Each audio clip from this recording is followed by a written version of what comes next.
Dragon Ball Super anime series, just like its main character Son Goku, always manages to surpass its epic limits and expectations. And that's because in this week's episode of DBS, we finally get to see Goku tapping into his innermost potential.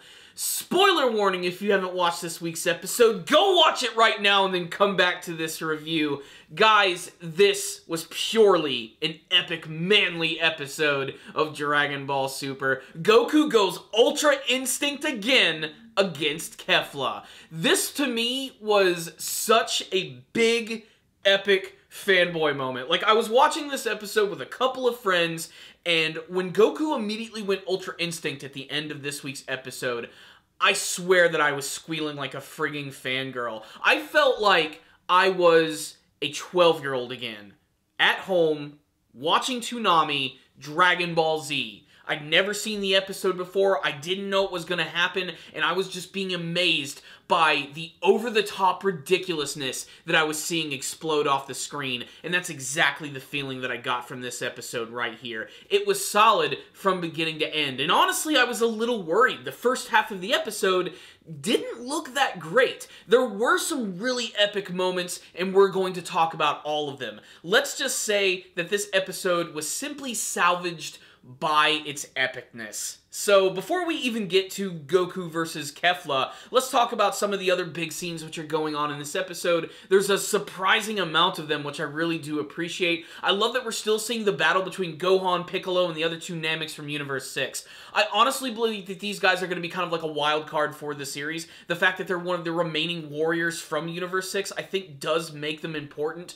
And I really hope that Gohan and Piccolo's battle against them is really going to be given some TLC by the animators of Dragon Ball Super. I really hope they bring in their top dogs to make that battle sing, because so far, it's been really awesome. There was an amazing moment in this episode where Piccolo is caught off guard by one of them who stretches his arm out, and then Gohan comes in and he actually stops the attacker by stomping down on top of his arm, which makes it just rip off, but then he just regrows it right back and puts on his white gloves. I want to learn more about these Nameks. I love Nameks. They're definitely one of my favorite races from Dragon Ball, and Piccolo is still one of my favorite characters from the series. Top 3 favorite characters. That's a video that I'm going to have to do eventually. My top 10 favorite Dragon Ball characters. The problem is, they keep introducing all of these new ones, especially in the Tournament of Power, like Kato Pesla. That's right, Kato Pesla. What I love about Kato Pesla is that, yes, he is a joke character, and that he's basically just sort of like a spoof of Super Sentai and Kamen Rider and Power Rangers, but 18, number 18, Android 18, Krillin's freaking wife, if you don't know who I'm talking about at this point, actually acknowledges the speed of Kato Pesla, which is awesome. But of course, she is injured. There is something wrong with her leg, and as she's about to be attacked by the super-powered android policeman from outer space, frickin' 17 just comes in and makes him look like a fool. He grabs onto his arm, punches him, we have a little brother-sister spat, blah blah blah. It's freaking adorable. I can't wait to see more of these guys in action. It's pretty freaking great. I love that we finally went around to the other parts of the battlefield, because even me and my friends were talking like, when are we going to get back to Gohan and Piccolo and Android 18 and 17? What about Frieza? What's going on with these guys? And I'm glad that the first half of the episode we got to see what was going on with them, as well as the potential to see some other cool surprises in this arc right here, because now that we know that we're going to be seeing Potara fusion, the other universes think that maybe they're going to get in on the game as well. And this just opens up so many cool possibilities to some crazy fusions that we could see. Me and my friends were already talking about some of the strategies and some of the things that can happen at the very end of this arc. Like, what if it doesn't just end with the way we're all expecting, which is going to be Goku versus Jiren? What if Jiren and Toppo fuse together, and then Vegeta and Goku fuse together, and we have like this ridiculously over-the-top epic fusion battle for the very end of the series, 2-on-2. It's going to be insane. Although, that's the other thing here. You have to realize that if you use the freaking Potara fusion, that means you're actually going to be down a fighter. You're just going to have to lose one in the ranks. And as expected, it's not going to be cheating, because the fusion is so impressive to Zeno that he's just going to let the whole thing go. There's even a scene where Hello from her universe decides that she wants to fuse a couple of her warriors, but they don't even get a chance to make it happen, and that's because Kefla just comes flying in and runs them over like a frickin' train. So, let's just go ahead and talk about it. Goku versus Kefla. It starts out the way it ended in the last episode with Goku going Super Saiyan Red, and Kefla basically just makes a fool out of him in this form. She just goes completely hard and destroys him in ways that frankly look amazing. She's certainly an artist when it comes to the extreme muscle violence. And also what I love is that she still can't quite control her power. There's a lot of time where she's like, goes way too fast, or she overexerts herself when trying to hit Goku, and Goku the whole time is just trying to keep his composure. And eventually he is forced to actually use Super Saiyan Blue. Now, I'm not too shocked that Super Saiyan Blue was not able to defeat Kefla, and it's only because they put it in the frickin' title of the episode. That's like my only detriment to this week's episode of Dragon Ball Super. They literally say, Super Saiyan Blue defeated? Well, of course it's gonna happen. It's in the freaking title.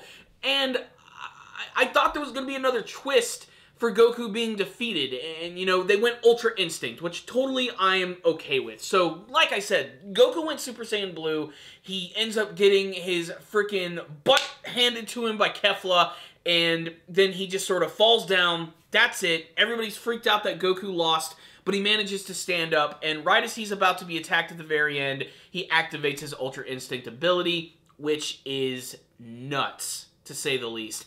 Everybody's freaking out over it. It still looks awesome. It's still got that incredible aura, the silver eyes. It's just so incredibly intimidating.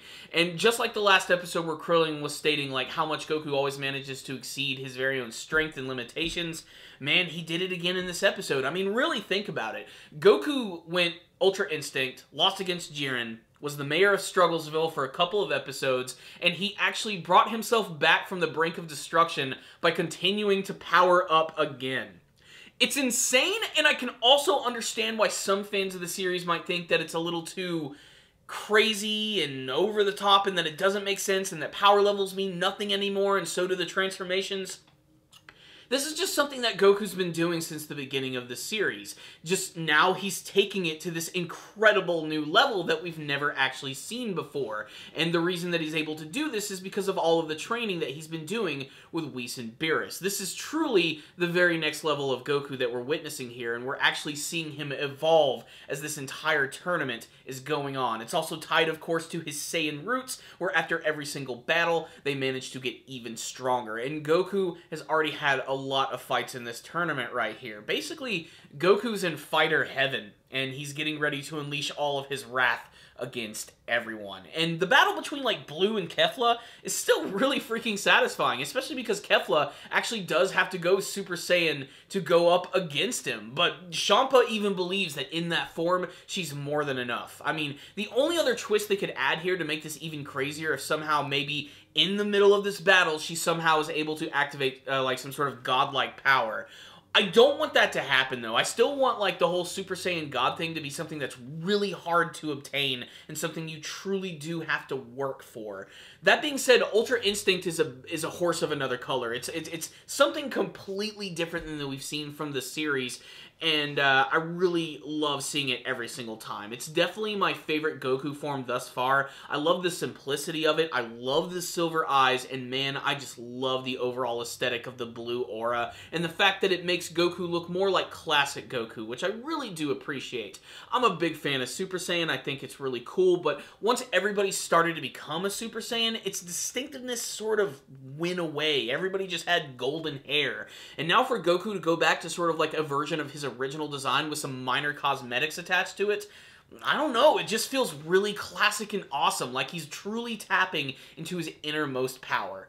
But I'm rambling on at this point. What's the rundown on this week's episode of Dragon Ball Super? 5 out of 5! That's really all I gotta say. This was an awesome episode right here, despite the fact that it did have some flaws. There are, of course, some artwork and animation moments which aren't always up to snuff, but there's enough entertaining moments in this episode for any Dragon Ball fan, whether it comes from seeing the other classic characters fight against the other mysterious warriors in the Tournament of Power, or just the epic moment where Goku unleashes his Ultra Instinct ability. Man, I love Ultra Instinct, and I really hope it makes an appearance in the upcoming game Dragon Ball FighterZ on PS4 and Xbox One and the like, because man, I just love the overall aesthetic of it, and I really can't wait to see how farther it's going to go and how he's going to continue to learn that. Like I said, I think one of the most fascinating things about the battle between Goku and Kale is the fact that they're inadvertently training each other how to utilize their most powerful abilities, and something about that is very fascinating. It truly shows the potential of those Saiyans, and the fact that those from Universe 6 have even maybe more potential than those from 7. I mean, really think about it. Goku in his Super Saiyan Blue form, like, getting just completely destroyed by just a regular Super Saiyan fusion is kind of insane. It sort of goes against the rules that have already been established in Dragon Ball, but it's been pretty clear from the beginning that Kale and Caulifla are not your typical Saiyans, as are the Saiyans from Universe 6. They just seem to have much higher limits. It's just they grew up in a completely different environment. And I really can't wait to see more from them, and I can't wait to see how this entire battle is actually going to come to an end. Especially considering that we're about to enter, like, I think the 4th episode of this battle, which has got to be the longest one we've seen in the Tournament of Power thus far, which is definitely making it something that we have to tune out in for. And what's most surprising is that it's like a Goku battle. It's like a headliner. Like, this is what you end an arc with, and they're giving us something really freaking great here, which gives me a lot of hope for some of the other battles. Like, I know it's wishful thinking, but I really hope that Piccolo gets an episode which is, like, on par with this. I hope Gohan and Vegeta and 18 and 17 get that as well. At this point, I think they've all earned it. And apparently, it's been confirmed, or maybe it's just a rumor, don't quote me on this. I think the Tournament of Power arc is supposed to wrap up in March, which that means there really isn't that many more episodes to the arc. Like, we're honestly getting pretty freaking close to the end when you really do think about it. I mean, it's almost the end of the year right now. So let's just end this one right here. Guys, this episode was great, from action and the animation and just the overall spectacle of it. It's just classic, old school, super great Dragon Ball that if you watch with friends, I assure you, you'll get way more enjoyment out of it. There's something about watching this series with friends that just amplifies every single episode, because everybody's just grooving on the good times. So make sure to check it out with someone, or just check it out anyway, because it's awesome. It's a 5 out of 5 from me. I'd love to hear your thoughts on the episode. Tell me all of them in the comments section below, and what you hope to see in the conclusion of the battle between Goku and Kefla. Thank you guys for watching this review. Make sure to subscribe to the channel for more Dragon Ball Super videos and other anime reviews. Like the video. I'll see you guys next time. And as always, stay Dandel, baby.